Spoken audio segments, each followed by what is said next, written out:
कहानी की शुरुआत में हमें पनागरी शहर दिखाया जाता है जो कि लगातार जुर्म और पाप से जूझ रहा था।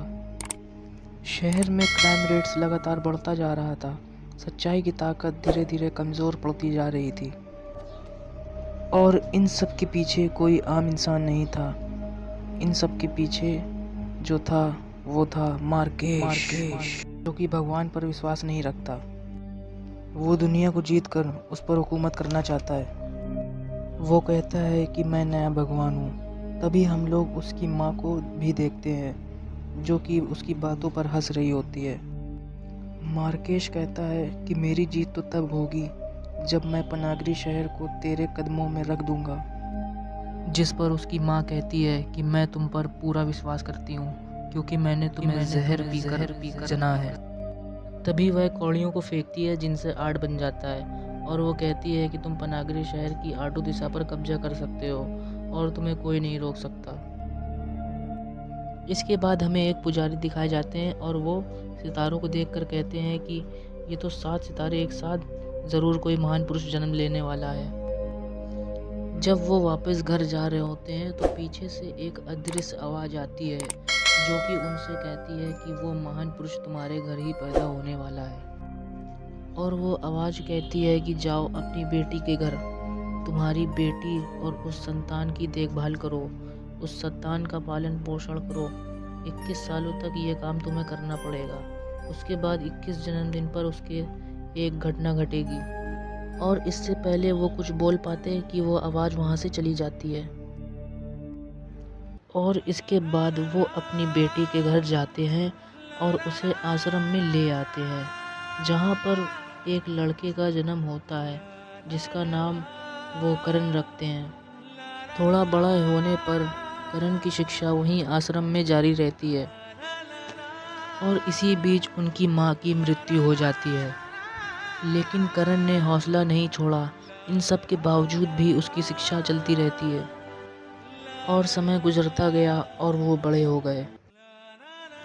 इसके बाद उनके नाना और पापा मिलकर फैसला करते हैं कि वो अब बाहर की दुनिया देखें और वो उनका दाखिला कॉलेज में करवा देते हैं। अपने कॉलेज के पहले दिन जब वो टैक्सी पकड़ते हैं कि तभी वहाँ एक लड़की आती है और वो टैक्सी में बैठ जाती है। वो भी उसी कॉलेज जाना चाहती थी। तभी वहाँ एक बुरा लड़का आता है और उस लड़की को छेड़ने लगता है। तभी वो लड़की टैक्सी से उतरकर चली जाती है। इसके बाद जब करण कॉलेज पहुँचते हैं तो वही बुरा लड़का अपनी गैंग के साथ करण को परेशान करने लगता है। लेकिन तभी वहाँ पे सर आ जाते हैं और वो लोग करण को छोड़ देते हैं। इसके बाद करण अपनी क्लास में जाते हैं जहाँ पर वो लड़की भी होती है।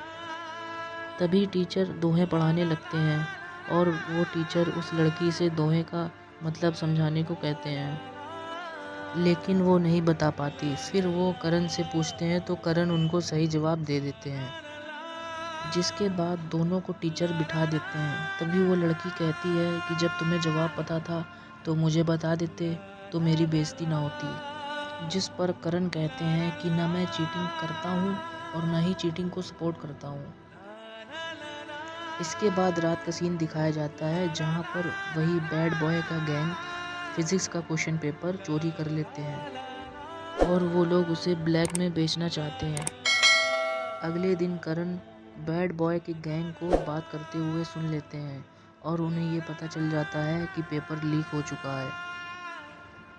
तभी वहाँ पर बैड बॉय गैंग का लीडर आ जाता है जो कि करण को बातें सुनते देख लेता है और वो लोग उन्हें मारने लगते हैं। तभी वहाँ कॉलेज के प्रिंसिपल आ जाते हैं और बैड बॉय करण से कहता है कि पेपर लीक होने वाली बात किसी को नहीं पता लगनी चाहिए। लेकिन करण प्रिंसिपल को सब कुछ बता देते हैं, जिसके बाद बैड बॉय गैंग को सस्पेंड कर दिया जाता है। गुस्से में बैड बॉय गैंग करण को जान से मारने का प्लान बनाती है और कॉलेज की छुट्टी होने के बाद करण को दौड़ा लेती है। भागते भागते वो सब लोग एक खंडर में पहुंच जाते हैं जहां पर वो लोग करण को बहुत बुरी तरीके से मारते हैं। अब इसके बाद हॉस्पिटल में एडमिट करण को मौत के मुंह से बचाने में डॉक्टर भी हार मान जाते हैं।